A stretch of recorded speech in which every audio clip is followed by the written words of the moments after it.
Again, thanks everybody for being here. It's Friday, beautiful weather out there, and I'm not saying that facetiously. It's like, wow, thankfully we got some actual weather. But more importantly, we got great people in here. How many of you are veterans or active duty? Good deal. How many of you have family who are veterans? Good deal. And how many just want to help a vet? Excellent deal.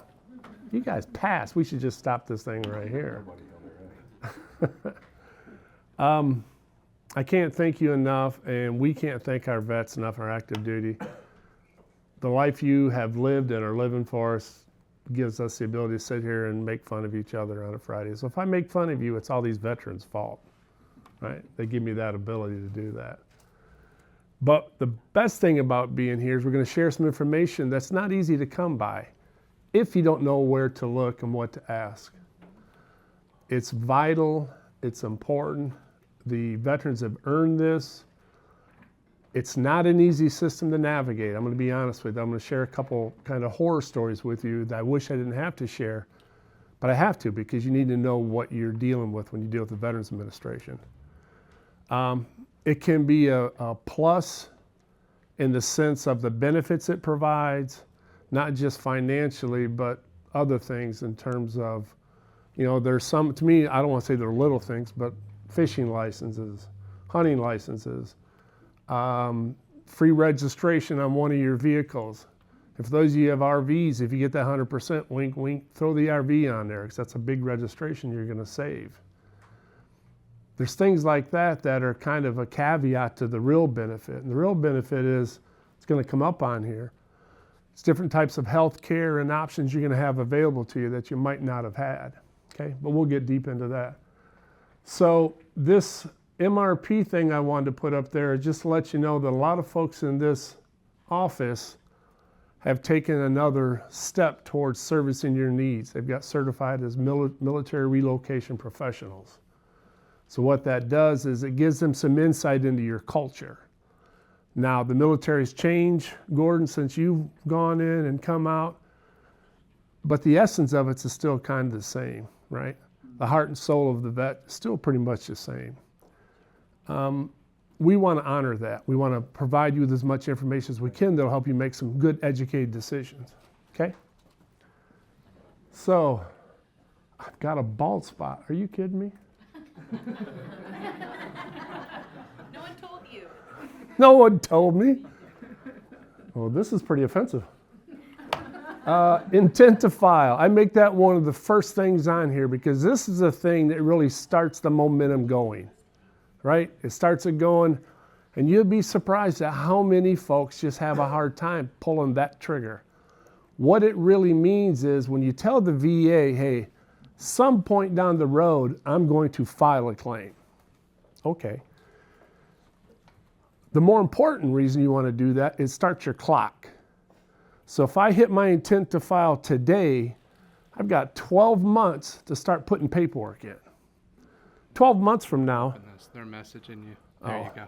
I'll respond. Probably a lot of people can't get in there. 12 months will go by like that, and we want to get the paperwork in there when we can, because eventually when this results in your favor, they got to pay you back pay. So the longer we hold off on the intent to file, the less back pay you're going to receive, okay? So I want that right off the bat. The challenge is, a lot of folks, when we start getting to this level, putting in paperwork and claims and things, it's like, it kind of takes a back seat, because, oh, it's just my intent. It's a big intent. It's a big part of the process, because it can mean a whole lot of money. I've seen vets get back many, many thousands, 25,000, 50,000, higher than that sometimes, depending on what's finally resolved when it's all said and done. But if you only get back a couple of thousand, you know, it's better than a poke in the eye, right? So that's why it's right up front. Next one, Brian. So these are some vital links, and we're going to show you a lot of links. And here's the beauty of this. Take as many notes as you want, because you can put your own little personal touches with it. But we're going to, as you see, we're videotaping this. We're going to give you guys a copy of all this. So if you miss something, or something just doesn't quite make sense, or something I say sounds a little scratchy or iffy or whatever, itchy and scratchy, I don't know where that came from, you can have a copy of it on tape. We'll get it to you. Because some of these things you want to go and you're going to want to research. You want to dig into them yourself. These links out of up there, they're all relevant. But the VA.gov one, it's easy website to navigate, but it can be intimidating because I go on there, I don't know where I'm going, what I'm doing. Play around with it. Go online, type in VA.gov and just play with it a little bit. Your MyHealtheVet is over on the far right-hand side. Has anybody been into their MyHealtheVet? Okay, in case you haven't, and this is something Gordon and Larry and the rest of you folks, and maybe some point we can talk a little more just about this website. We can go get a cup of coffee and sit down and talk about a couple of these specific things. Is anybody else who wants to join? But I know some of us are a little bit intimidated about going online because we're afraid we're going to, throw things out of kilt, so to speak. Oh, lost my thing here. After that, you see this this thing here, this quick submit. This is a pretty cool website. Unfortunately, you have to do an ID me. Here, you'll go on here and you're going to have to sign up and get an account. It's going to make you do an ID me or a variation of one of those type of access points.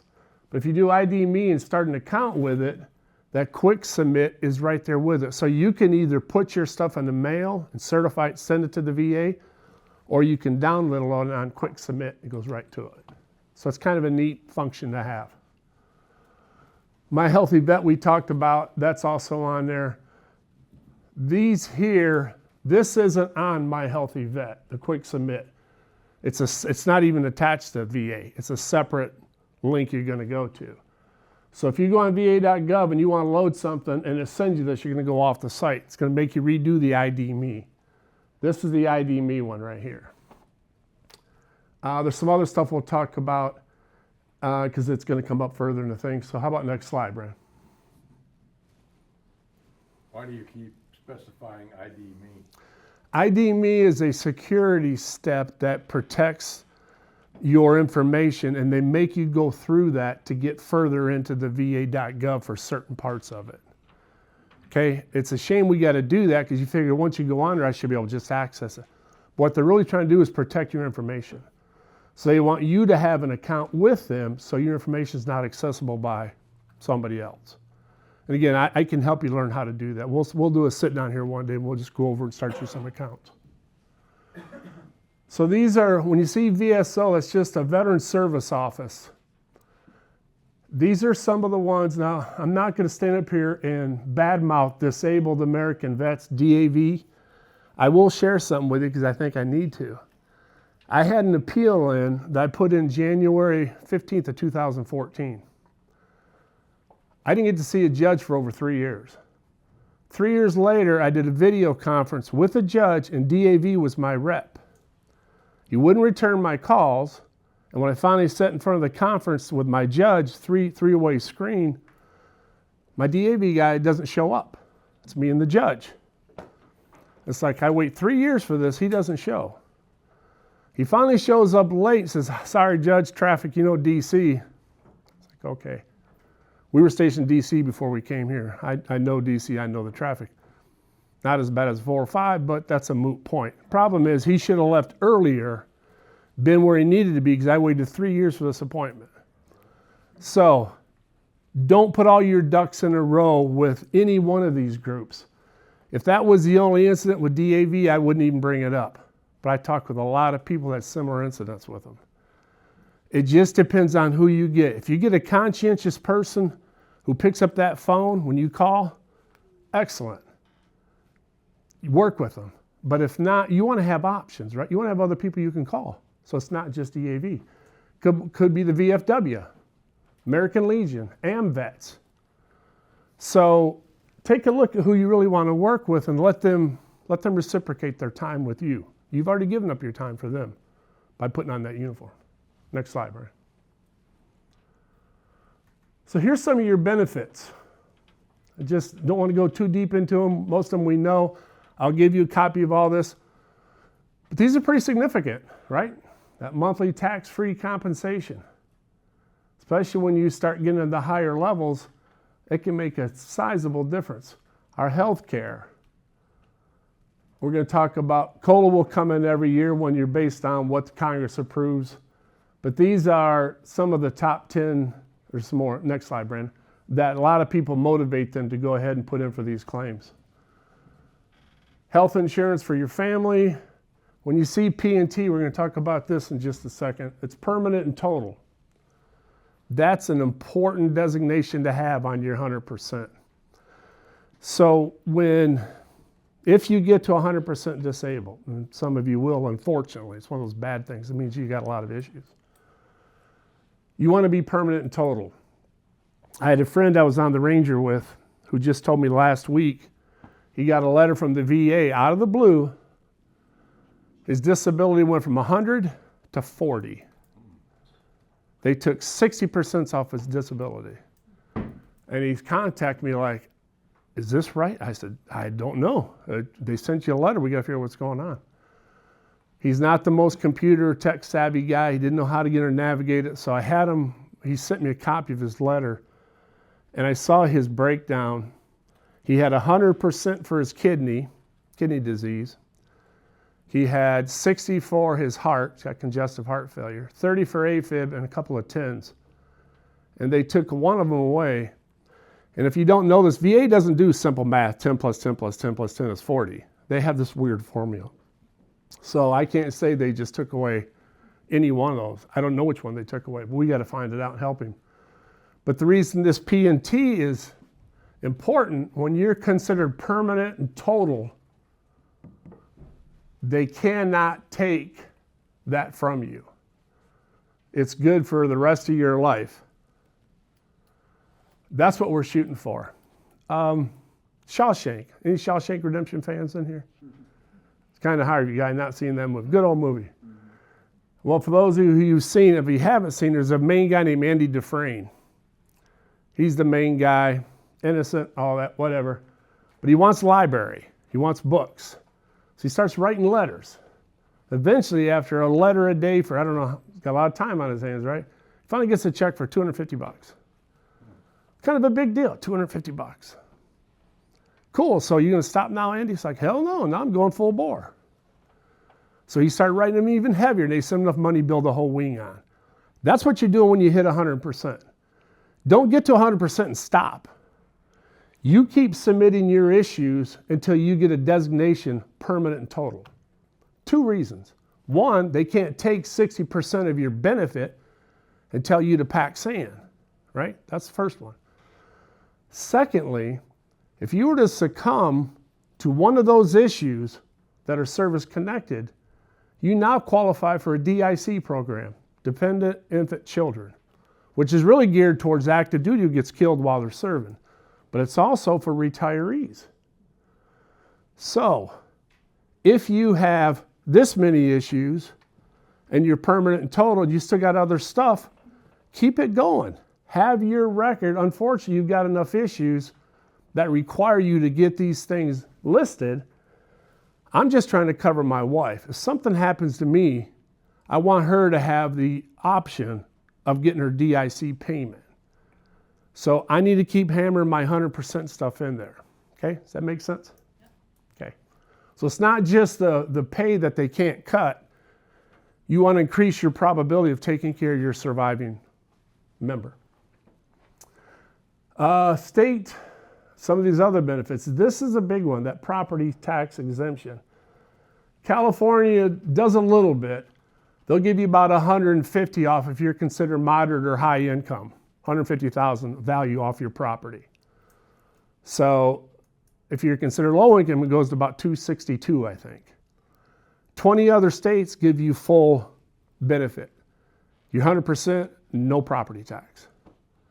20 states. Alabama, Florida, Michigan, Maryland, a bunch of other ones. Oklahoma's one of them, New Mexico, and 8 or 9 other ones. Can't remember which one they are. California's not one of them. But if you're thinking I'm moving and relocating and you have no property tax, I'm from Michigan. Huge property taxes. My wife keeps saying, hey, no property tax. It's like, yeah, hey, the grandkids are out here. It's like, I guess we're staying out here. I have a question.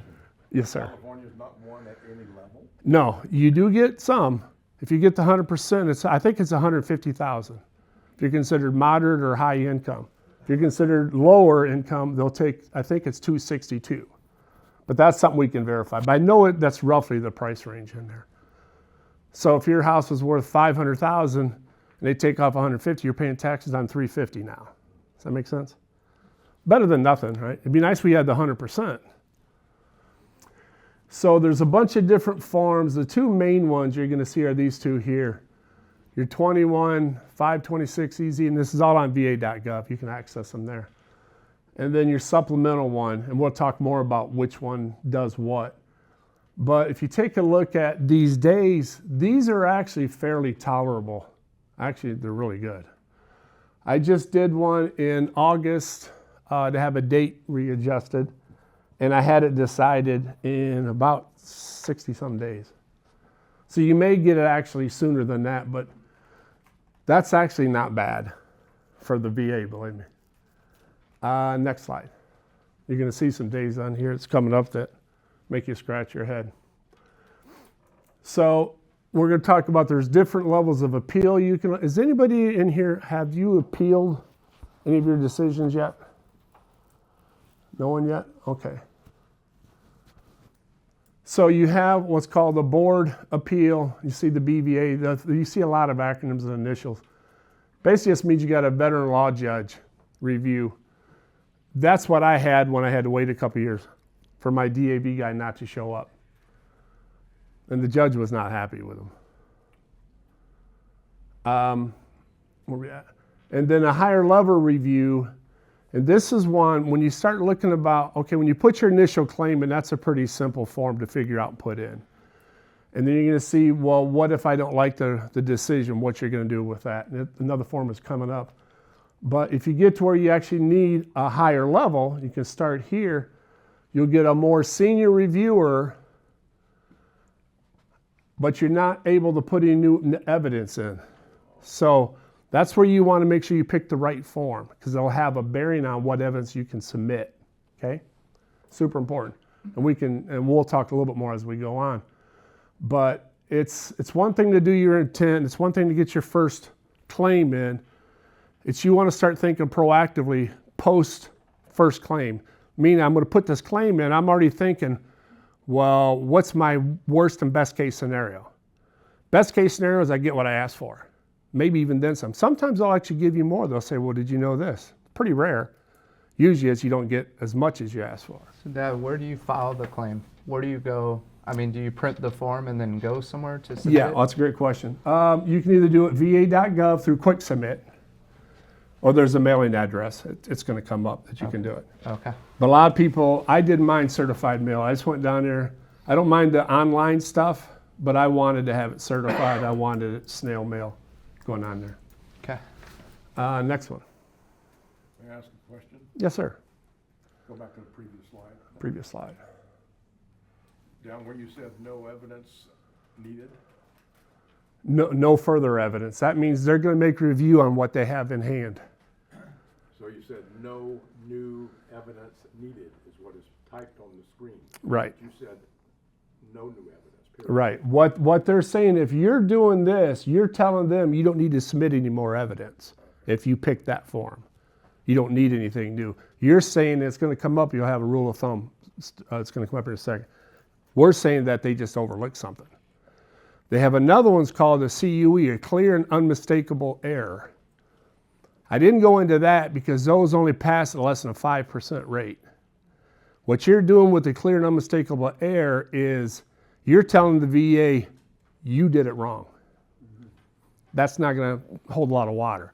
How about I put in there, I infer they did it wrong by what I submit and not hold them to the fire. I'm going to hold them to the fire through the process. And I'll show you some pretty cool things in here. Coming up, next one. Thank you. Oh, no, that's a great question. So we're going to talk about 3 lanes of different docket reviews. These are not misprints. The average, over 2 years. That's the average. With government shutdown, what do you think it did to the average? Yeah, give them an excuse to prolong it, if nothing else. Evidence submission docket goes on to almost 3 years. a hearing docket, and we're going to explain the difference that comes up. I just wanted you to give you a snapshot side by side of some of these other ones. And then you can do a higher level review in about 4 months. Big difference, right? But to do this one, we want to understand we've got our ducks in a row. We got to find out what they missed.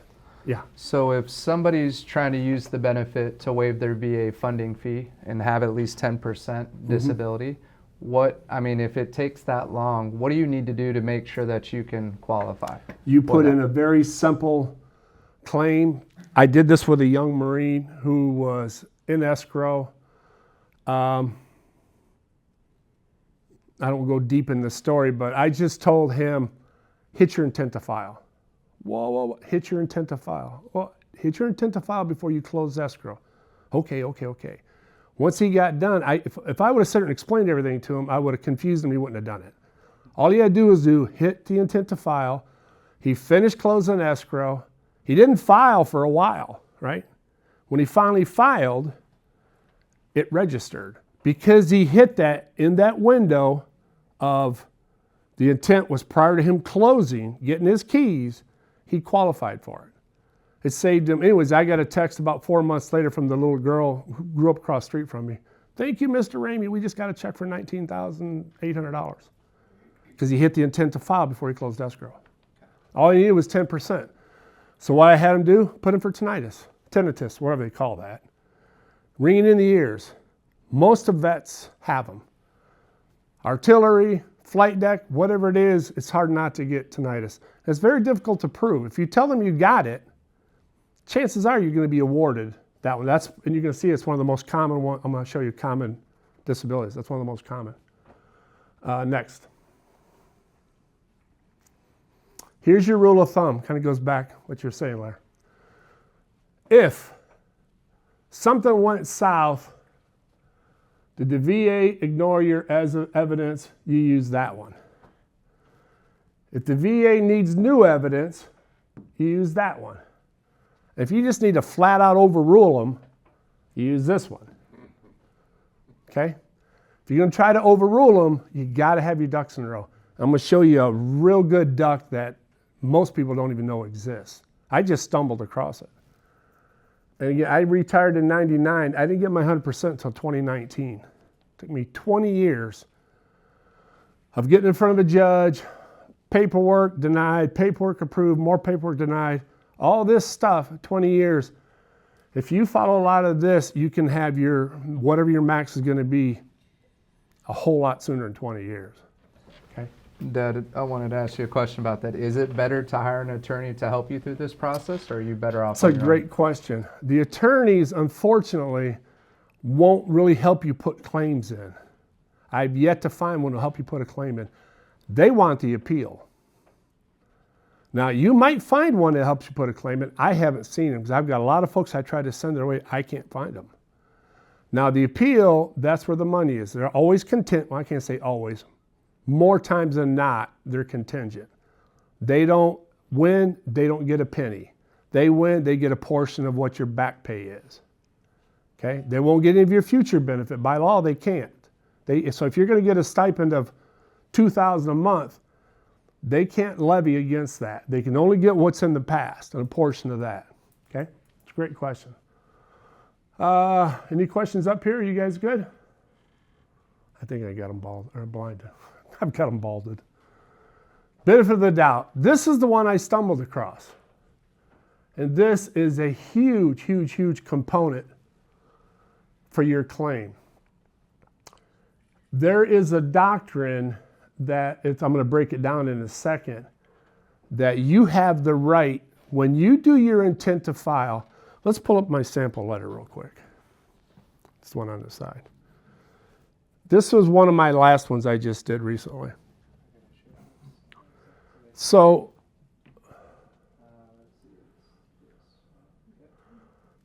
your letter doesn't have to look like this, excuse me. And don't get intimidated. That's not me. That's me and my buddy Al, or I, AI. What I don't know, what would you call AI, Al? Him, that guy. So I just have to know what to throw in there. Can you go back just a little bit, bud? So the opening letter, Board of Veteran Appeals opening letter. To the Honorable Veterans Judge, Law Judge, Board of Veterans Appeals. And then I go and I start listing a lot of my stuff. Go ahead and go on down. Going down, you see how I highlight certain things in here. Stop for just a second. You're going to find out, and we're going to talk about this. This simple statement. You have 3 statements. More likely than not, as likely as not, or not likely. So you're looking for a letter to support your claim, or you're trying to put your own letter in. And you're trying to convince a panel or a board, I have my AFib because of my high blood pressure, okay?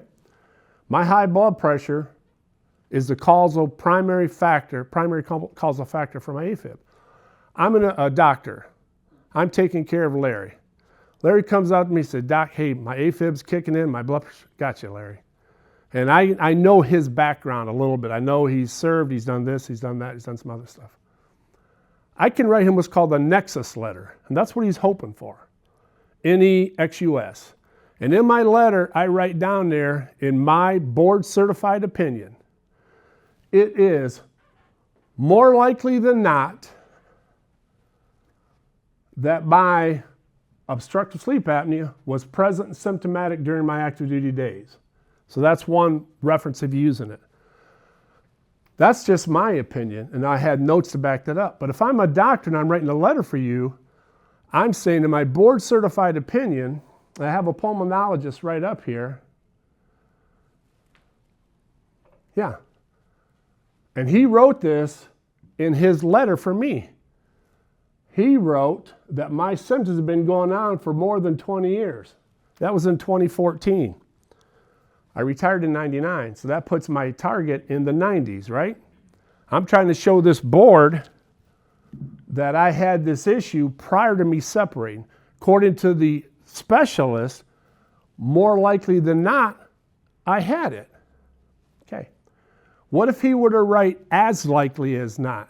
In my board certified opinion, as likely as not, he had that issue while he served. That's the second option. Third option, it is not likely he had these symptoms as when he served. Out of those 3, I win with the top one, and I get the tie goes to the runner with it as likely as not. So it's only the bottom one that's held against me, not likely.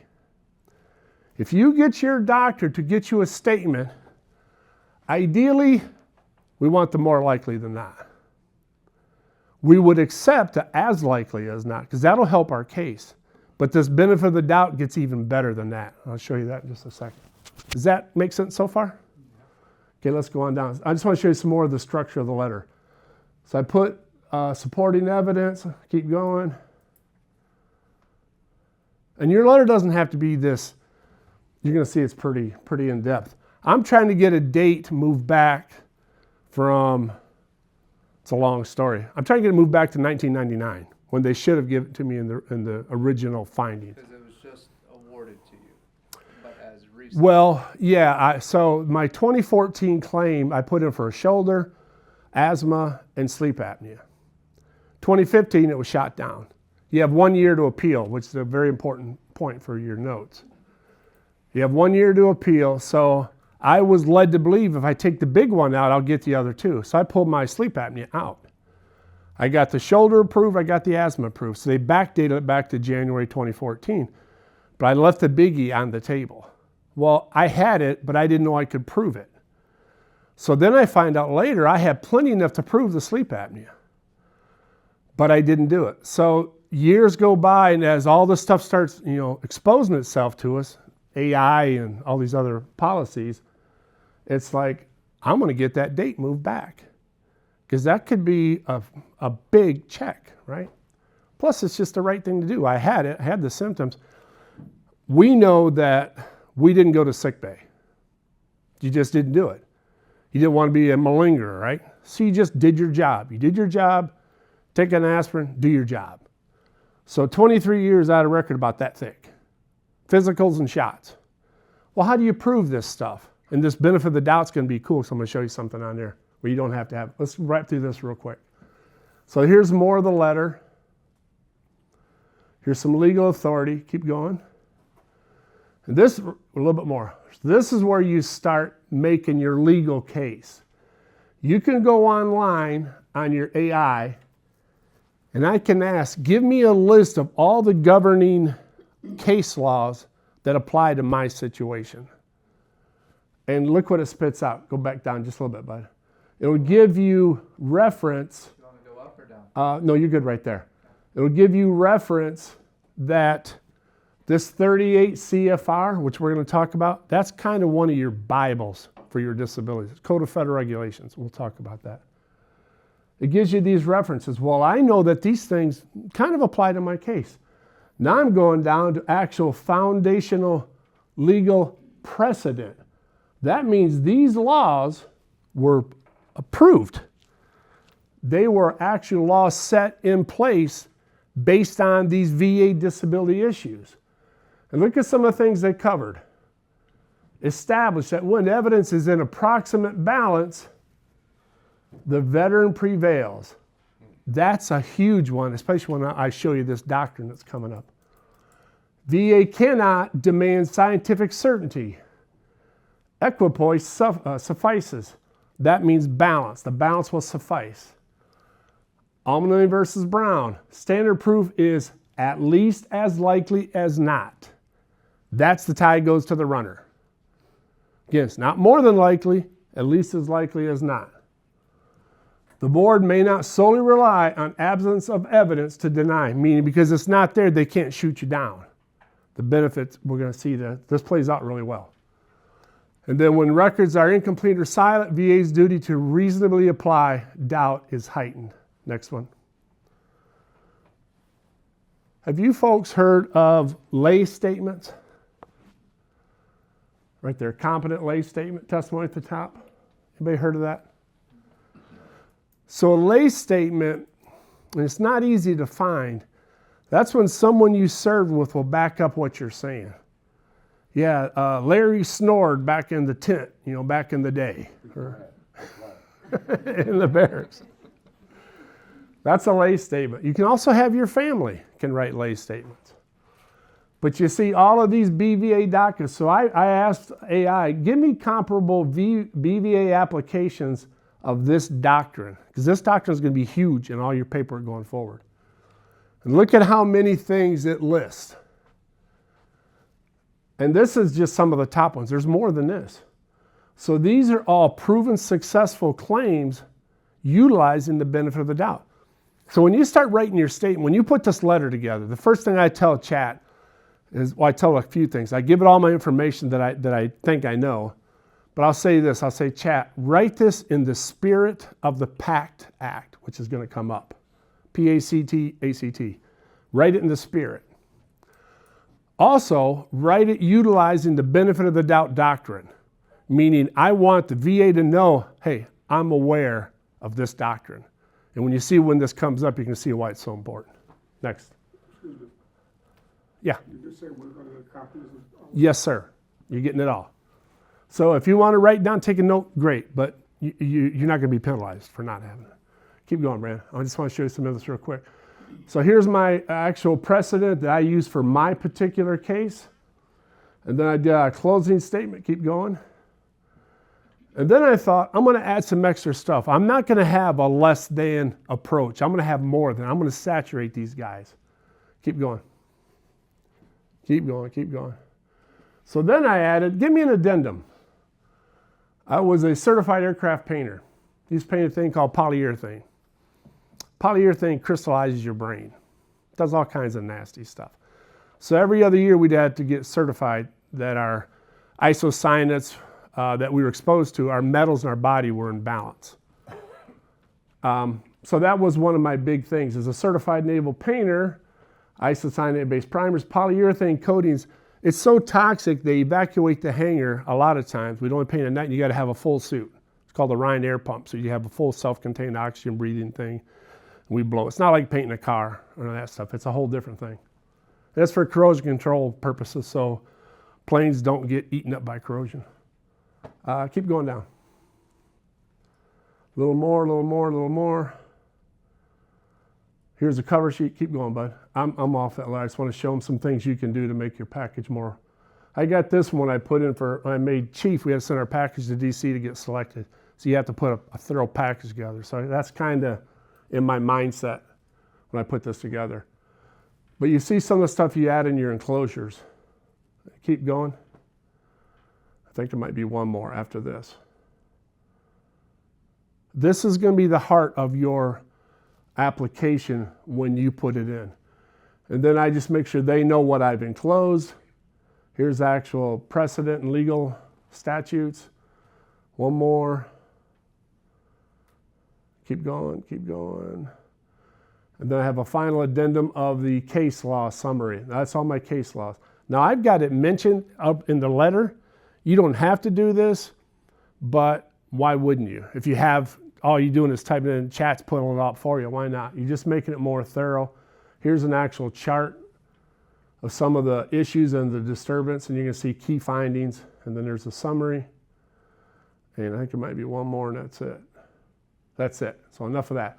You can see it's a pretty intensive letter, but it's not me as much. I just have to have my notes, my ducks in a row, and then slap it in this AI, and they'll spit it out for you. Let this thing do the work for you. Okay, back to the presentation. Any questions so far? I know we're giving you a lot to absorb. I have a comment.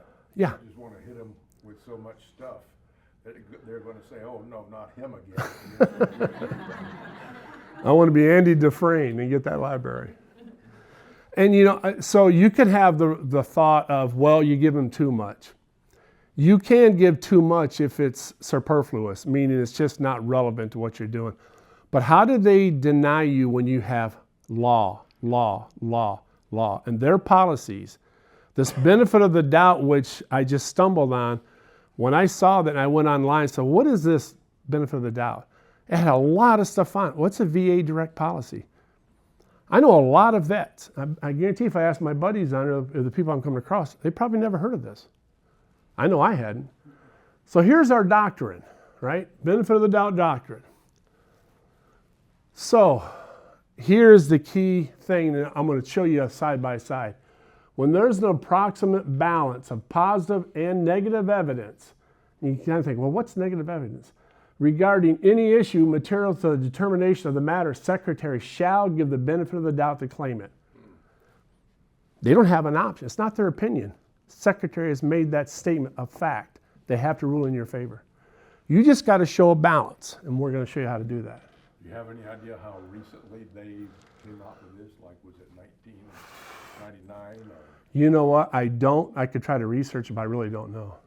All I know is ChatGPT, when I'm doing one of my letters, it went blah, blah, blah, blah. It said something about benefit of the doubt. It didn't say doctrine. It says, yeah, the veteran may be found in favor of the benefit of the doubt. And I'm thinking, well, that sounds like a personal, like, hey, I'll give them the benefit of the doubt, right? Like an opinion from back and forth to two people.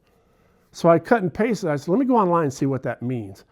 And then I see, well, benefit of the doubt doctrine. Oh, this sounds pretty formal. Well, what is it? And then I see the policy. And this is what the policy says. Every reasonable doubt will be resolved in favor of the vet.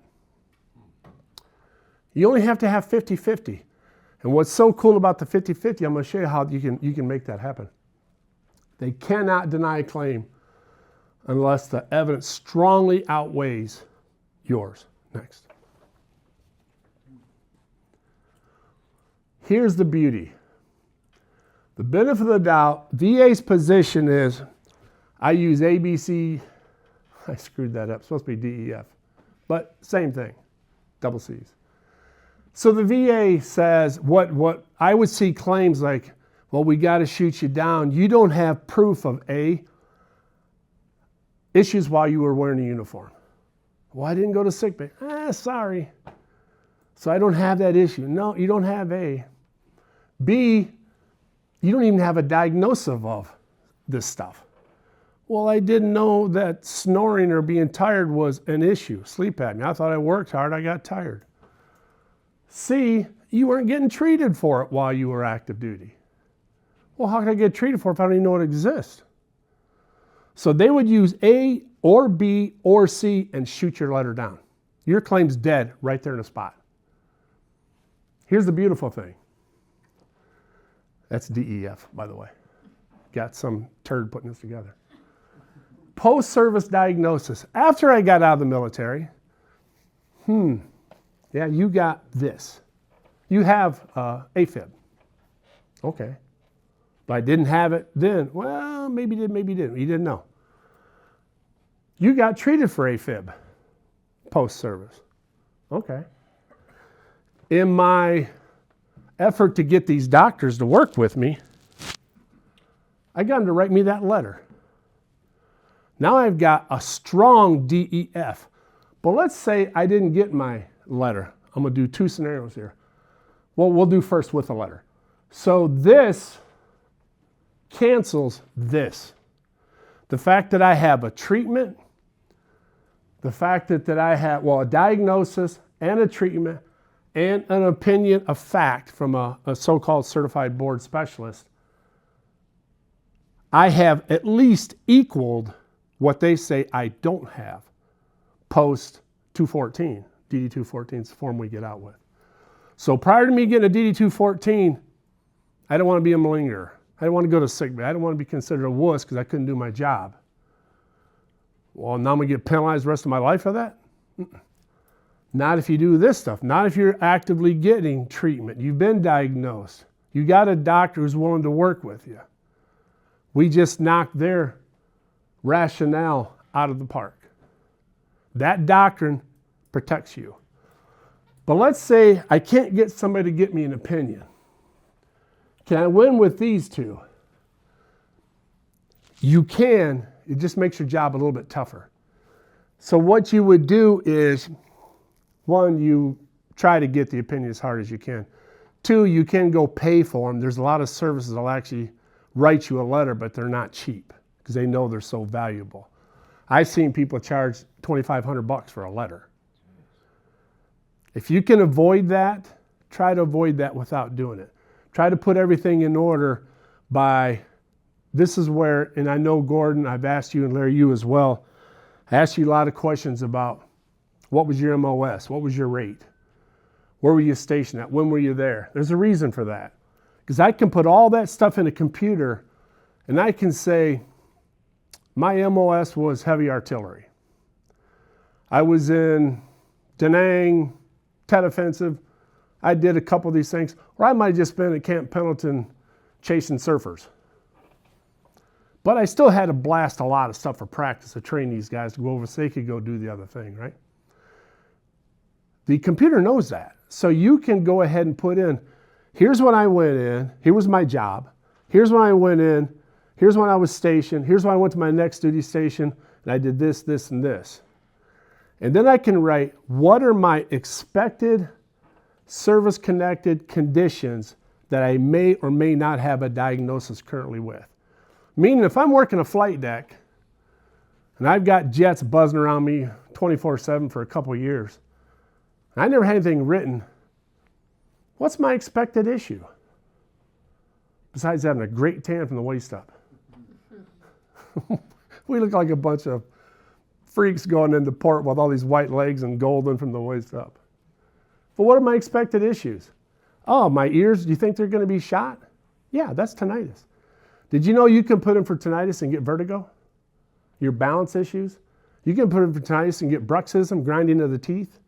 You can put in for tinnitus and get anxiety, migraines, depression, ED, all from tinnitus, from my ears going south on a flight deck. So you ask chat, what are my expected service-connected issues based on where I served and what I did? And it'll spit you out a bunch of stuff. So now I got all this stuff that chat says, yeah, you probably got this, you probably got that. Good chance you might have a little bit of both of them, but I can't get this letter. Well, if I'm currently receiving treatment and I've been diagnosed, there's a good chance I don't have to have that letter. Because I'm actively being treated, I have been diagnosed or I wouldn't be getting the treatment, and my doctors just don't feel comfortable writing it. And I tried to tell them, A, I'll write the letter for you. B, edit it, throw it away. C, use it as a template. D, don't even commit. How about, doc, as likely as not? I'll take that. I don't have to have more than likely. Because if I'm telling you as a certified specialist and you see all this stuff and I can say, hey, I'm just asking for a coin toss. Because if you get the coin toss, it always flips in your favor. They have to give you the award if it's equal. Okay? And that's how you're telling the doc. I'm not saying definitively put yourself on the hook. I'm just saying give me that as likely as not. That's just saying there's just as much chance as I have it as there's a chance I don't have it. That will go in your favor. But you can still get it with this. So this, where your benefit of the doubt really pays off. Yeah. Hey, Jim, if you get out of the military and let's say 7, 8 years go by, and you have all, like you said, you didn't know you had all that. Mm-hmm. You go to a doctor and it's all screwed up. How are they gonna prove that it was from that time, that far back? That's a great question, and that's what they're going to say. They're going to throw it at you, well, you should have got treated. Why didn't you? You didn't notice till now. Well, you know what? My body didn't let me know until just now I had these issues. But the spirit of the PACT Act, and that's going to come up. That's a great question. So the PACT Act, they have a thing called presumptions. They presume that you were exposed to these toxic components. A lot of fluids, a lot of airborne stuff, particulates, jet exhaust, noise, radiation, Agent Orange, burn pits, asbestos in the ships, mesothelioma. I had a top rack being a big guy, and we had heavy aircraft on the Ranger. So I was on before they had F-14s. We had F-4s, A-3s, A-5s, really heavy planes. And I was a plane captain with Helo, so I had to do the signals for Helo's launch and recovery. So they want us as close to the flight deck as we could. I love working night checks, so I'd work days. Well, my bunk was right under between the 3 and the 4 wire, right up below the flight deck. So these planes would come in. That duct over my head, which is literally about this far over my face, sprinkle, sprinkle, sprinkle. For 2 years, I got this stuff sprinkled on me. It's asbestos. Everything built in the 50s was wrapped in asbestos. So we didn't know it. Never heard of asbestos in the 70s. I got off the ship in 79, got out for a year, came back to the Navy, told them, hey, I might have some asbestos. Okay, we'll put you on a monitoring program. That didn't mean nothing. I took an x-ray once in a blue moon. Now I've got nodules and all kinds of garbage, but you know, it is what it is. Is there an expectation on where these symptoms may come up after so many cases? It just depends on what it is you're talking about. If you're talking about the usual stuff, hearing loss, tinnitus, depression, migraines, a lot of what we deal with are musculoskeletal. A lot of arthritis in the back, the knees, the hips, all that kind of stuff. Yeah, it's just, I hit a bell with you. Yeah, so you feel it, you're living it. And your what was your MOS, sir? Communications, And where were you stationed? Den Haag mostly. Yeah. So the job, and you may have a job that's what on paper you are. That doesn't mean that's what you're doing.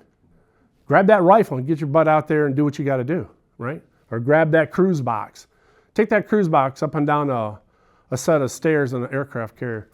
My buddy TJ on there will tell me, he knows exactly what I'm talking about. You got a cruise box that's about as the size of that table, maybe a little bit shorter, and we'll pack it full of about 300 pounds worth of tie-down chains. That's what holds the planes in place when we're going through the ocean. And you got to carry it upstairs, upstairs, upstairs till you get to where you're going. That's just one out of 100 cruise boxes. That kind of stuff. Yes, sir. Some of us had some exposure to being stationed at Camp Lejeune during the contaminated water. The water. issue. Yep. I'm considered or on the list of folks that are part of that, but I haven't heard anything about it. You know, sir, so what's your first name? William. William? Yes. William, what I would do is I have a friend right now who's already lost both kidneys. He was a former Marine. He was there for 4 years in the 70s. He's already had open heart surgery. His wife gave him a kidney because he lost both. He had 2 feet of intestine taken out for some other stuff, GERD, I think it was.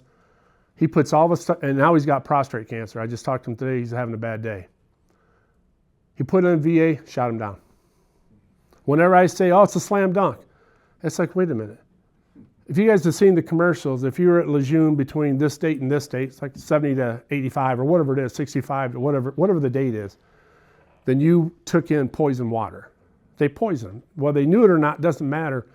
The water buffaloes, the water containers, the fountains, whatever it was, if you were on that base, you drank heavy metal water, right? My friend, former Marine, don't know how long he's going to last, and that's why I'm trying to get him to stay on. I've already told him, if something happens, your wife has got to proceed with this. You can't let it go. It's the principle of it. They shot him down. He gives me a call. He goes, Jen. They said no. I said, wait. How'd they say no? And he had some, they said it wasn't service connected. It's like, not service connected? So this is before we knew about the benefit of the doubt thing. So I'm helping to put together some stuff, and he's looking at some attorneys. He's a perfect case for an attorney. But come on. He's already lost both kidneys. He's had open heart surgery. He's had half his intestine pulled out. His DD-214 says he was at Lejeune during this poison period. They run the commercials all the time. But not service connected. Oh yeah, he just, for the hell of it, drove down to the Carolinas and started sucking on a water fountain and poisoned himself. It had nothing to do with the military. That's the kind of stuff, I hate to say it, but we have to contend with. That's why we got to have our ducks in a row as much as we can. We pull up these statutes. We pull up these precedents. I know that's a long letter, but we're talking about your livelihood of your disability going forward. So it's worth every second you put into this, it's worth it. I will help. I know a lot of friends that will help any way we can, because if we don't help each other, we're kind of hosed. Yes, sir. So are you suggesting that if one of the veterans deceases, then his spouse should continue to pursue it? It depends on what they passed from. So right before we came today, and TJ will actually know the person I'm going to mention. I made chief with a young man, with a friend of mine back in 1991. And we went through the initiation together. We got to be pretty close. I found out he passed away last October. He had esophageal cancer. He was in the VA. He had his surgery complete. He's walking out the door and dropped dead in the lobby of a heart attack after surviving his cancer surgery. Today, she gave me a call.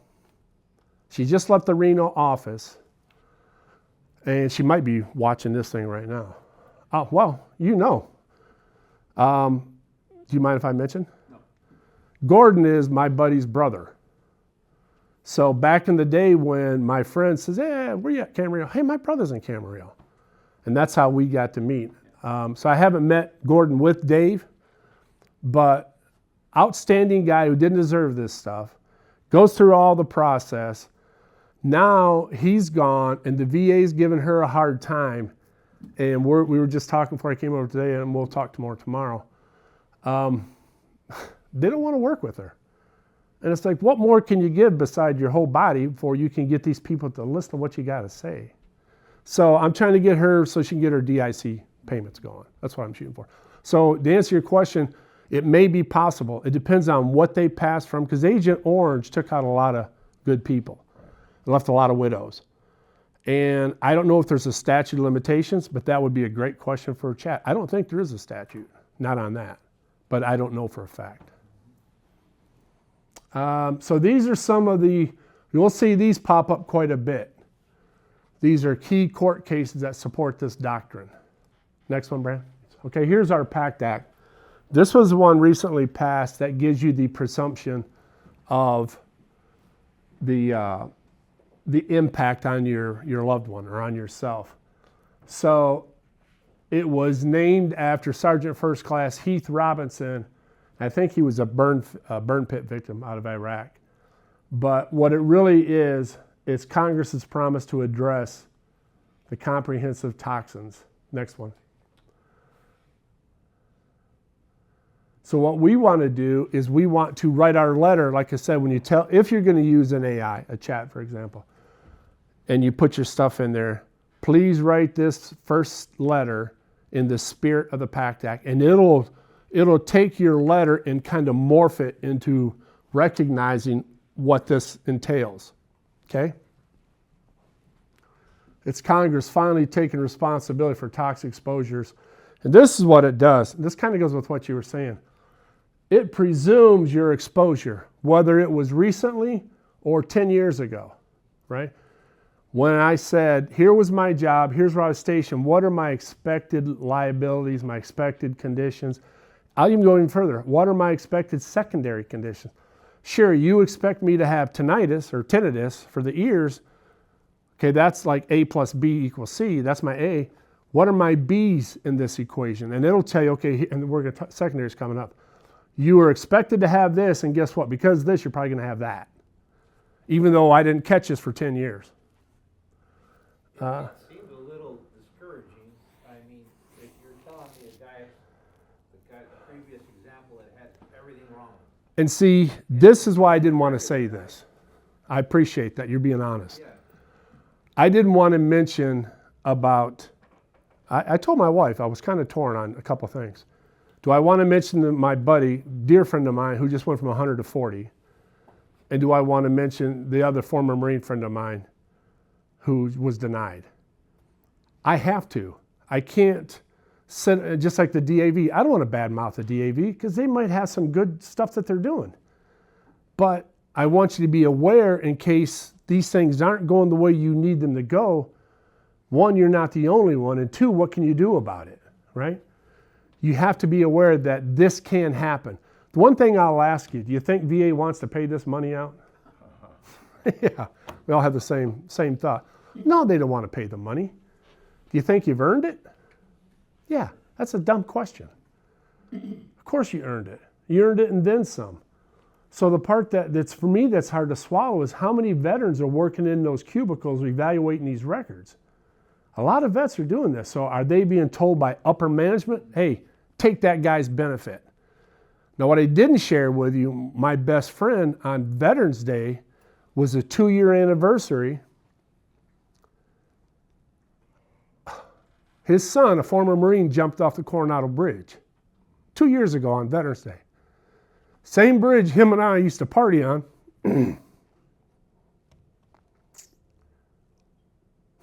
Back in the day. And he gives me a call like, Jim, you're not going to believe what happened. I was like, what? And my son jumped off that bridge. So the VA,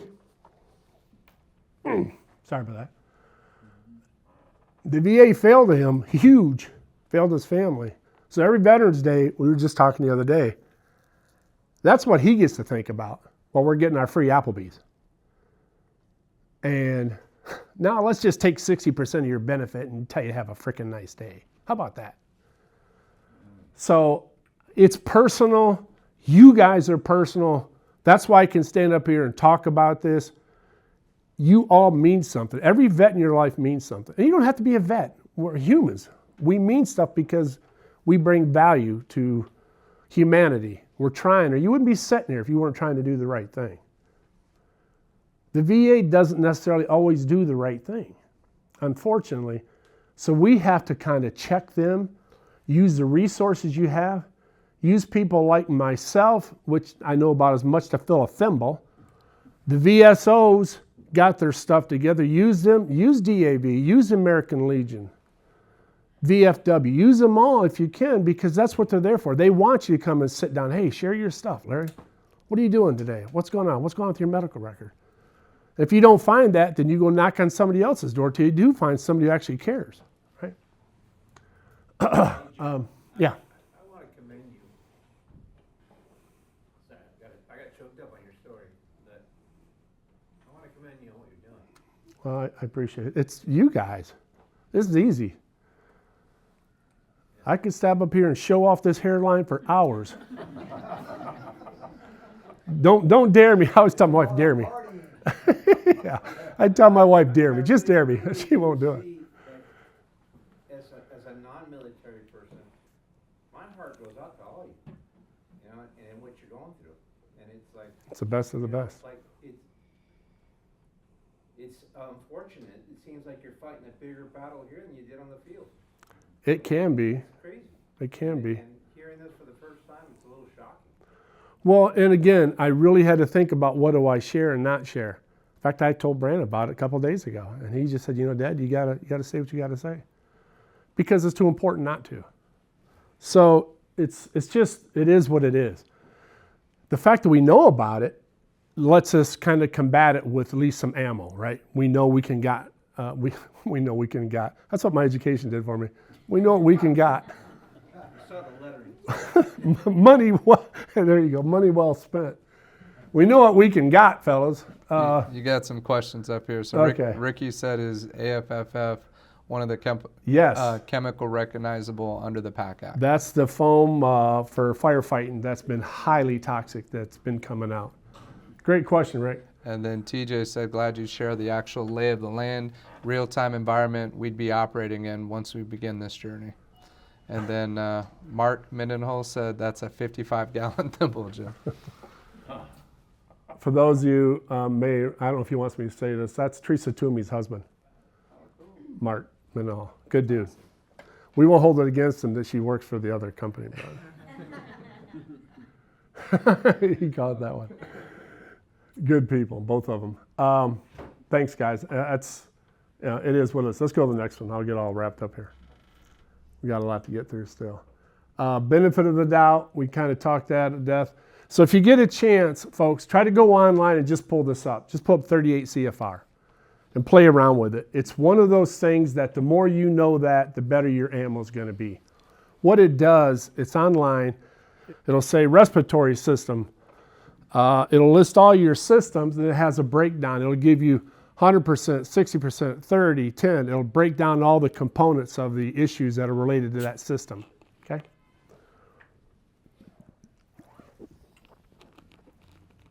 Next one. Secondary service connections. Very, very important. And it's just as important as your primary to some degree. Like I said, excuse me, tinnitus will be 10%, but all these other things, vertigo is 40 usually. So that 10 can give you a 30, 40, all these other things. Blood pressure, high blood pressure can be a 10%. AFib, arterial stuff. I can't think of the heart right off bat. Just all these different heart things. So that your secondary conditions are extremely important. Next. Here's some more case laws. Again, you're going to have copies of all these, so don't worry about them too much. But just don't hesitate when you put your letter together that you apply some of these to your rationale of why you think you deserve these benefits. This is really important. Did we skip C&P? I don't think so. No, I'm sorry, it's coming up. This is really important. That's all right, go back down, bud, if you would. In-service event. Current disability and the nexus, that's that letter. So what happened in service that caused me to have this? Well, it could just be my job, years of doing my job. And then the disability I'm dealing with now, and then the connection to it. Next one. And then more actual cases that apply to it. I like when you get a chance to read these, it'll give you the exact example of how it may affect you. But what you're going to see is this is really important. So for active duty folks, now's a good time if you can, if you start thinking you got some things that are going on, talk with some of your shipmates. See, I know we don't like to share that stuff, but anything you can get now. One of my best statement I have is from a guy I served with. We went camping in Yosemite, and they wanted to know who the bear was snoring that night. I get up at the campfire like, I didn't hear no bear. Terry goes, it was you, idiot. So I didn't hear a bear. But that's one of my statements. That's one of the best statements I have. Yeah, there's no bear out here. Next one. Here's your wink, wink, helpful hint. When you write this and you attach this to your letter, your form, you don't have to write that letter. I just did it because I really want to illustrate and highlight what I was dealing with. And your AI is going to do most of it for you, right? Next. Okay, here's the C&P. So this is the one I really want to kind of get into for a second. So you're going to hear the term C&P or compensation and pension. Has anybody gone through C&P yet? Nobody? Okay, so what'll happen, you put your claim in and you'll get an email or a call, usually a letter in the mail, says report to this clinic next month and have your hearing test done. Okay. Here's where guys make a big mistake. You can see who performs them. The next one, Brian. They make a mistake by the way they handle themselves when they're in there. Okay? The examiner's already looked at your stuff and they have an idea what's going to walk in the door, like what kind of situation they're dealing with. They may have you do some slight physical things depending on what you're claiming. What you don't want to do, and it's going to come up, is you don't want to over-exaggerate. At the same time, you don't want to downplay it, right? So they're going to do a range of motion check on you, almost guaranteed. What that means is like hold your arm up, lift it higher, all right? And then they'll push down, they'll check the flex on it. And they'll say, oh, well first they'll say, how do you feel today? Larry, how are you doing today? I feel okay, had better days, worse days. Oh, you're feeling good. They'll say 1 to 10, they always have a little chart. This is super important. You can be at a 2 or 3 that day, meaning you're not feeling any pain. You can say, actually today I feel like I'm a 3 or a 4 or whatever number you want to give. Oh, you're that good, but I went out and did the yard the other day. This is maybe Monday, Tuesday. Could be the end of the week, whatever, doesn't matter. I did the lawn and my back went out. Yeah. And then make sure they're taking these notes down. Yeah, my back went out and I couldn't get out of bed the next day. Or I went to change a tire and I bent over and this happened. Or I did this and that happened. They have a thing that's going to come up. Don't downplay it. Go to the next one. It's called a flare-up. We can come back. I think we already talked. Here, this is what I wanted to talk about. So the question is, A, do I have flare-ups? Meaning something just is not good for a short amount of time. Sounds kind of cheesy, I don't mind washing the dishes to help my wife out, right? But the way our sink is, and I have a lower back issue, that little tilt, just this, I got about 10 minutes, like start the clock. I can do it for so many minutes. After that 11th minute, all right, I got to sit down for an hour. That would be a flare-up. When I do little things that create pain or uncomfortable situations, it's a flare-up. So the question is, how often do I have flare-ups? What causes my flare-ups? This is for your C&P. You really want to make sure they understand what you're dealing with. What does it do to my range of motion? Because they'll always do legs and arms for the most part. Raise your leg and then push back or bend down. How far can you bend? All these different things. Well, you may have a day you're actually feeling pretty good. If you leave it at that, they're going to write you up. Larry checks out. He's good, he's good, he's good. You just basically bombed your C&P where you're going to get any help from them. Now, if you tell them, today I'm doing okay. Not going to exaggerate, I'm not going to downplay. I'm all right. But I've been having an issue for the last week ever since I went out and raked the yard a week ago Sunday. All that moving out there, I can't function right. My back is killing me. I can't bend over. Make them take those notes down. Because you're only as good as your worst moment. You can't go in there and be, we used to call it 4-0 in the Navy, and just make them think you're 4-0 when I'm temporarily a 3-8 or whatever. But yesterday I was a 2-0. I couldn't get out of bed. Does that make sense? That's super important for the C&P because that's what they're going to base a lot of your results on, this C&P. Pain tolerance and threshold. So do we really know what that difference is? And what it means is, what can we tolerate and when does it reach that point that we're past that, right? And as we get older, you guys know what I'm talking about with some of these pain tolerances we have. We've learned to deal with certain things, but you get past it and I'm shot for a week or two. So this is an important one when you start putting your stuff together to be prepared for this C&P inspection, okay? Or exam, I should say. I got inspection on the brain. Next one, Brad. Go down or back up? Down, that's fine. You guys okay on C&Ps, or do you want to go back? This is usually done at a doctor's office? Yes, usually done at an outside contractor, and you don't know who you're going to get. I had one lady who I mentioned my leg went numb. It's numb right now, so that's why I'm sitting. She goes, oh, do you ever have this and that? She goes, do you go to turn off your pager? Yeah, it's not there. Yeah, okay, and she's writing this down. I didn't have a pager, but my leg would vibrate. Like right now, it's literally completely numb. And she goes, oh, you got sciatic issues. I do. She told me what I had. I didn't even know I had it. But she knew the symptoms. So that's when you got a good C&P'er, right? That's what we're talking about when we reach these people. Are we getting somebody who's going to help us, or someone that's going to not necessarily hinder us, but they're not going to be proactive? Okay, this is really important. These are the numbers. We got 5.2 million vets alive as of today. Probably up a little bit, down a little bit, but that's a rough number.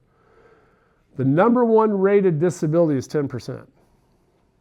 Actually, after 100. So it's weird. We have, I think I read this right. I think we have, I didn't list on it for some reason. I think we have a little bit more, like 18 or 19% at 100, and then 17 at 10. But you see how it all breaks down? You got basically, your 10% is kind of your 60%. If you go to the 50% level, it says 5.69%. So Yeah. that's saying 50% of the veterans are 5.69%. The other way, right? Yeah, at 50%, and that's a magic number we're going to talk about in a second. That's got 60% and 70 higher than that. I think he was asked in terms of the question. So 5.69% of the veterans, I believe, have 50%. Is that Right. the way Right. you have it written up? Yeah, 50% disability. yeah. So 17% at 10, everything else goes down there, but that's the number that have it. But on the next slide, I think it's the next slide, if you click on that, I want to show you something. There we go. So 50% is for anyone who draws a pension with the VA or with the Navy or Army Marines. So the way they do your disability, if you're at 10, 20, 30, 40, and you're designated service connected at any one of those, let's say your pension is $1,000. They'll take that 40% or below and slide it over and non-tax it, and the other 60% is taxed. But when you hit 50%, that goes back in and you get a separate check. So they tax your pension, they give you a separate check for your disability, which isn't taxed, that's tax-free. One thing that a lot of folks did not know when they got out, they did a early retirement called TARA, Temporary Early Retirement Application. And they were getting out at 18 years, somewhere in there. Well, now when they get their disability, they have to pick. They can't take both checks. My friend, who just had this 100 down to 40, did 18 years. And when he got his 100%, he gives me a call. He goes, I got a letter. Is this true? And it's like, yeah, I forgot to mention that to you. He goes, I have to give up my pension? I said, well, you can keep your pension, but you're going to lose a big disability check. So he goes, I'll take the disability. So it stinks that you have to give up your pension to get this disability. And you don't if you do 20 years. If you do 20 years, you get to keep both. Unless there's something that's changed, then I think that rule still holds. But at 50% for those getting pensions, they get their whole pension taxed and they get a separate check. At 40 and below, they get a split pension. Half is taxed, half isn't. So that's all that means. And this isn't counting dependents. So your wife or your husband or kids would add to these numbers. I didn't want to fill up too many charts with because there's a bunch of different pay charts for that. And then we didn't mention earlier that if you get 100%, that might be coming up. There's so many different benefits besides the property tax. Your spouse can get up to 36 or 45. I think it's 45 months of education benefits. Your kids get extra education benefits. So you have CalVet here in California that if you retire out of the military here, Brandon, we used it with him when he went to San Diego State. You can go to a state school or UC school and you don't pay any tuition. We still had to cover the dorms, but his tuition at least was covered. So that helps if you retire in the state of California. That still applies. So one thing I would do, Really big. gentlemen and ladies, is UC too, you get a discount yeah, for UC. UC and state You don't, schools. but Cal State, so you want to look at Cal Poly, San Luis Obispo, all the Cal States, 100% on One child on tuition. All All of of them. we have. all of them. Okay, Yeah. don't have to pick the favorite. I had a friend of mine when we were stationed up in Alameda. He told me he was going to get stationed back east, but he goes, "I'm moving back to Union City because he wanted his kids to go to school with the tuition." So he actually went coast to coast and brought them back for that tuition. Next.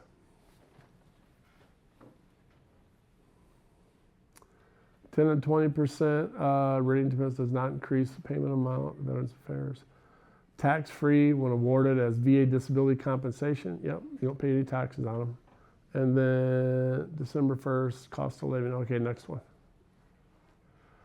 So here are your top 10 claims.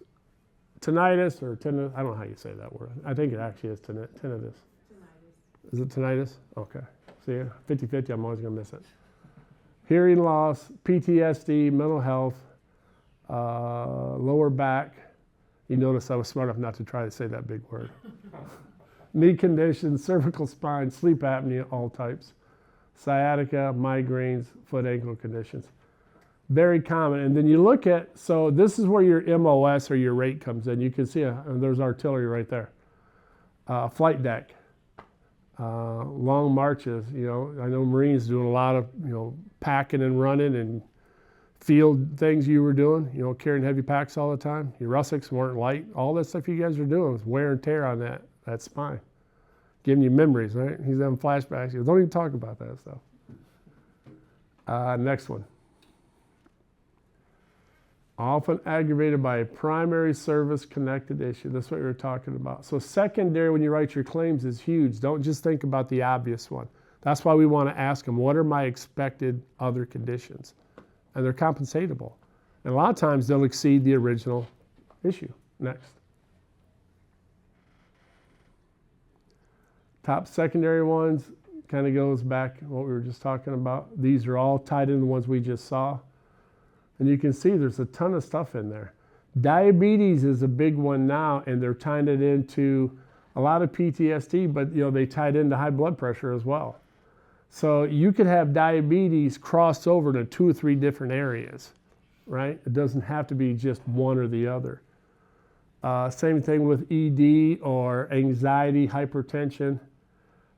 So here it's got the PTSD actually causing the hypertension, whereas you could have hypertension, maybe not causing PTSD, but that hypertension could go to the top where secondary PTSD is. You could almost replace that, and hypertension would cause a lot of those exact same things.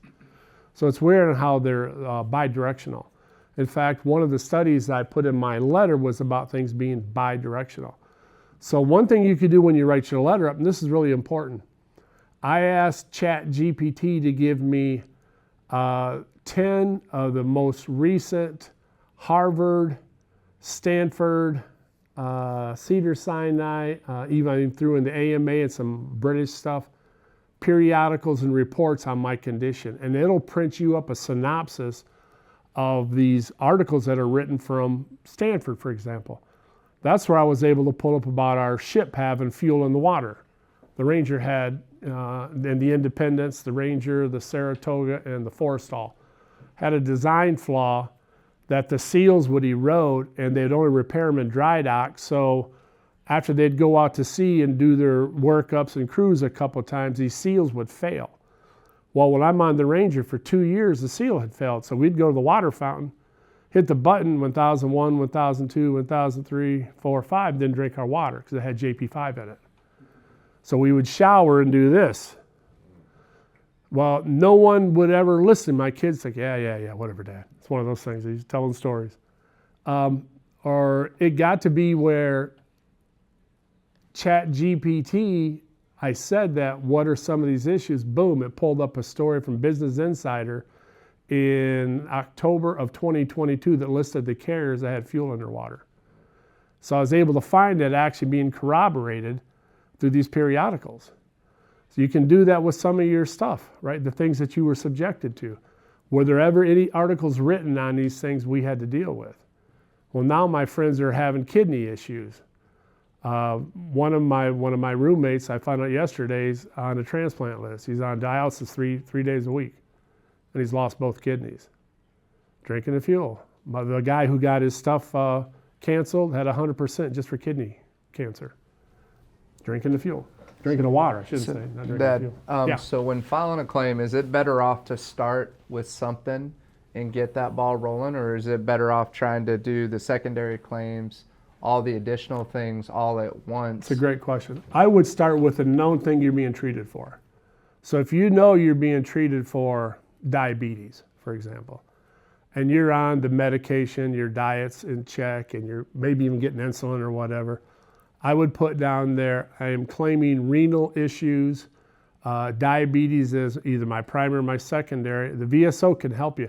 And I can't emphasize this enough. When you get to where you really want to send it in, sit down with the VSO and their address is coming up. They're over here in the outlets. You know where the Palm Outlets is? Outback. They have their new office right in there. So the VSO moved from Ventura down there. It's a great question. Next. Secondary to sleep, hypertension, heart disease, AFib, chronic fatigue, cognitive impairment. And then here's another secondary tinnitus, anxiety, depression, bruxism, teeth grind. You'd be surprised how many people grind their teeth. Sleep disturbance, vertigo. When I was in the squadron years ago, we had A7s and I would be looking for fuel leaks or taking a fuel sample. And the A7 sits about, 2.5 feet off the ground. And this is when I'm in fairly decent shape. I'm not, wobbling because I'm a weeble at this point. But I would look up and I would fall over. Every time I got under there and squat down, I couldn't look up and maintain my balance. It's the first time I started to notice I had vertigo issues. And I'd have to put my hand down. I could not look up. I didn't know that, but that was a side effect or a secondary issue from my tinnitus. Migraines, you can't emphasize those enough. A lot of times we get headaches and we don't realize there's a root cause for these things. It's not just we're having a bad day. I think that water came off of that ship that was bad. That was about the color of it. You know what I did do though? I got hooked on V8s. Nobody would drink V8. They always drink the pops. Well, the pops, I'm from back east, sodas would run out quick, right? And then you had Kool-Aid, or we call bug juice. Nope, nobody touched the V8s. Like, I'm gonna get used to that stuff real quick. I always had a V8. Next. Probably poisoned myself with all the sodium, but who cares? Average appeal time. Okay, we already did that, but you guys can see it doesn't get any better just because we moved it back in the slide. Next. So if you amend the claim, like say you go to the doctor says you have these other things that you want to now amend it, is it going to take another 4 to 6 months for that That's a good amendment question. to take place? Or should you wait to hear Are you what your talking about response is? add to your claim as Right. far as give it more? It depends on which way you file. Some you can't. Well, I'm saying if you add a secondary condition, are you better off to wait to hear Yeah. what the response Yeah. is? Okay. In fact, I get the question, should I put more claims in than one at a time? Right. Very subjective. I had multiple claims in it because I was told, don't do that, it'll confuse it. And then the more I thought about it, if I put a claim in for blood pressure issues, anything to do with my blood, and I put a second claim in for other blood issues, I could totally screw that up because it's like, wait a minute. But if I have a claim for blood issues and my ankle, all of a sudden I've got now treatment or something going on with my ankle that's been bothering me for a while, why not put in a claim for the ankle? I just won't tie it to that one. Because what might happen is I might have to appeal that blood one and I might get the ankle through like that. That's what happened to me. I had to appeal one, I put another claim in, I got that resolved before I got my appeal done. This is Jim, it's Troy. You're 100% right on the kidney issue. Oh, okay. Mark said bug juice and bowl of dog. So that's Troy right there, is my old roommate, buddy of mine from Victoria, Texas. Good guy. I'm only saying because he's listening to me. But a good man. I haven't talked to him in years, and it stinks that, we were on the Ranger together. Now he's dealing with this stuff. He just responded. I haven't talked to him in a while. I'll give him a call maybe next day or so. So I just wanted you to see the phone number there for the local VSO. No, what is this one? Oh, this is my copy. I'm sorry. I wanted you to see a copy of my heading. There's one coming up that's got the VSO on it. So this was just to show you how I formatted the beginning of it. Next. Your board appeals, introduction, that's the breakdown of the letter. Next.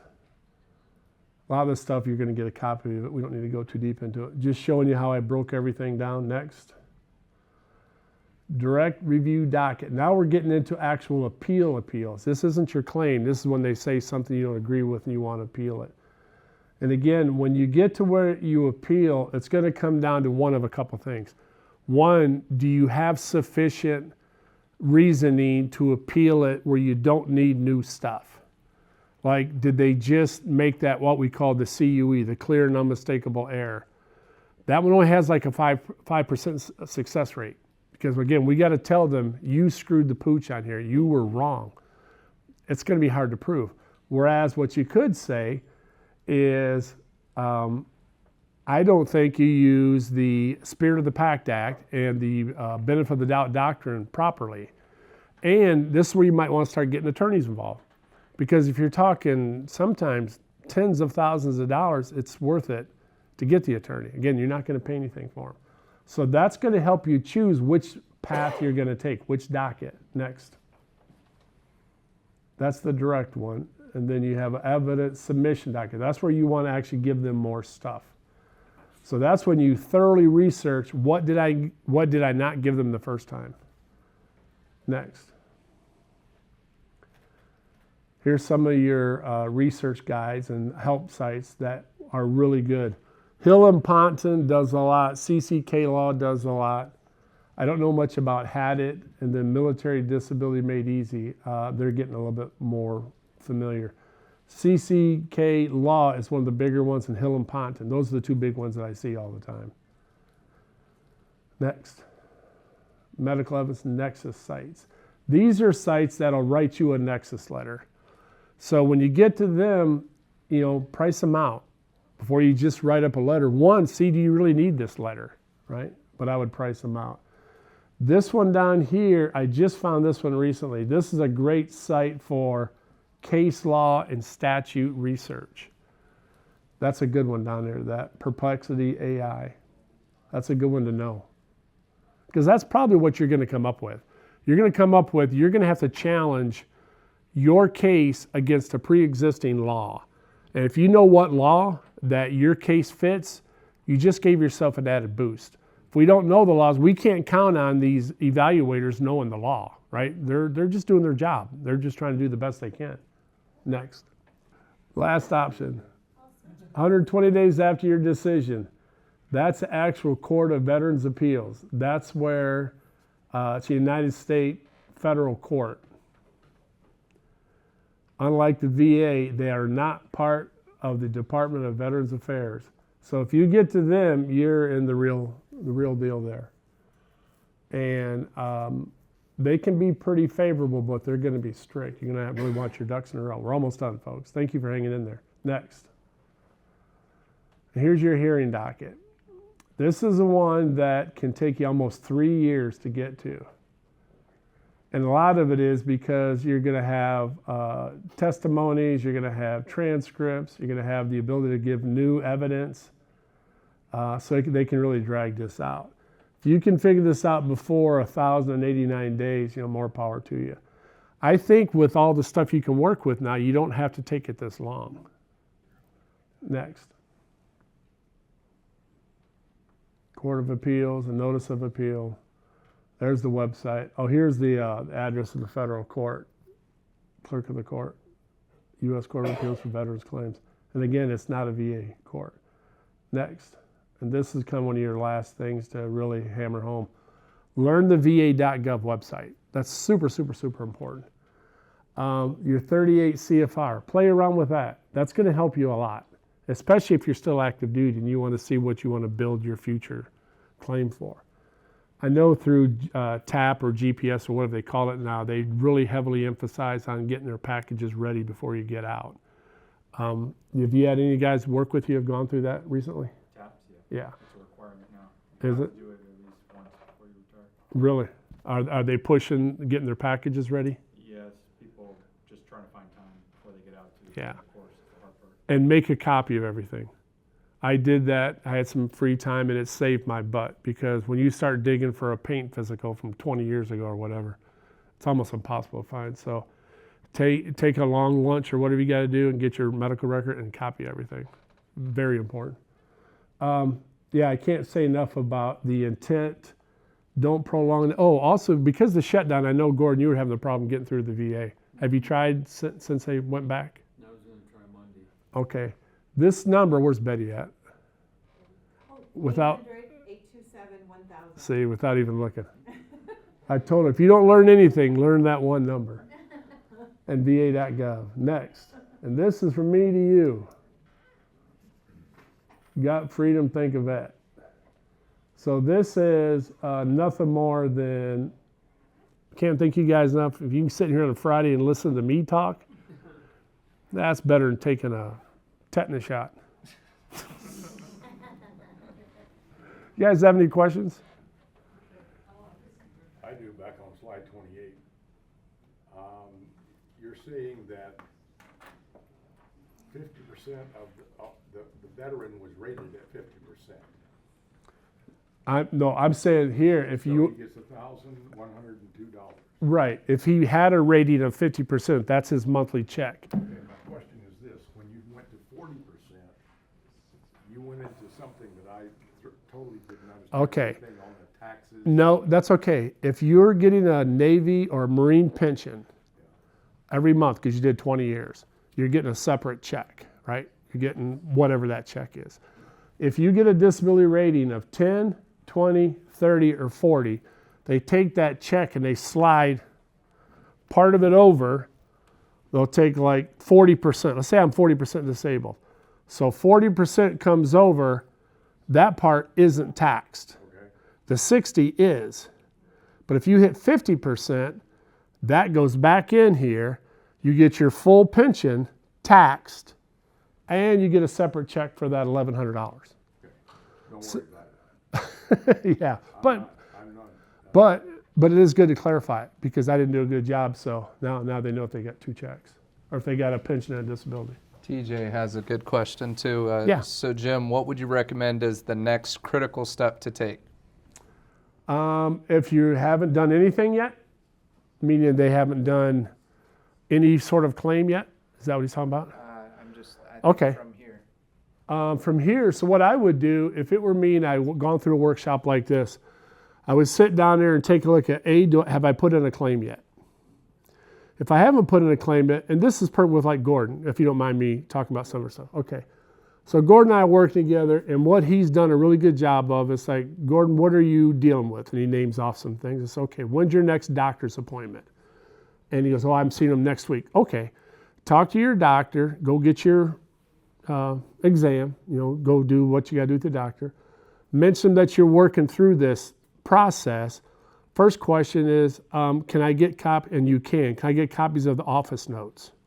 I need my copy of your file on me. I'll pay extra if you need me to. Usually they have you sign a release form and they'll just email it to you, more likely than not.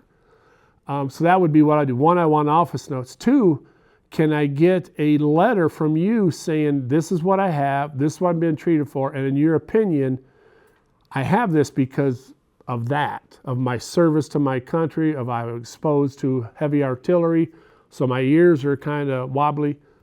Excuse me. If they'll write that letter, you're building your case. But what you really want to do is recognize, what issues do I have with me now? What am I currently being seen for? And there's a misconception it has to be VA doctor. No. Civilian, VA, both good. If you got it with a VA, great. If you got it with a Civi, great. If you got them with both, even better. So see your doctor. Keep your treatment going. Let them know what you're trying to do, so when you ask them for the letter, they're not going to be shocked. And if they won't give you the letter, like I said, that's not the end of the world, but it just puts more emphasis. You really want to have your office notes. You want to stay up on your treatment. You want to be doing all the right things, so when you put your letter in, it's like, yeah, you said you had this, but you're not even being treated for it, right? So, or you said you had that, but there's no one to really corroborate that, it's an issue enough for you to be on a medication. on follow-up, exams, anything like that. So next step would be to see where I'm at. Am I seeing a doctor? Can I put a claim in? You don't have to have this to start your claim. So the first step out of all of it would be intent to file. Do your intent to file. Once you do your intent to file, oh, something else I forgot. When you call that number, 800-827, hopefully you get a real person. If not, hang up, keep calling until you get somebody. I have called them and said, hey, by the way, we get done. Can you email me that? Oh, no, it'll be in the mail in 10 days. I said, you can't just email it to me? Nope, can't do it. Okay, whatever. I'd hang up, call right back. Hey, can you email? Sure, what's your email? I've had that happen several times. So if you call them and you don't get what you want, call back. Tell them, ask them, can you email me? They have a cryptic email they can do so it's secured. So because they get kind of weird about privacy information going across their email.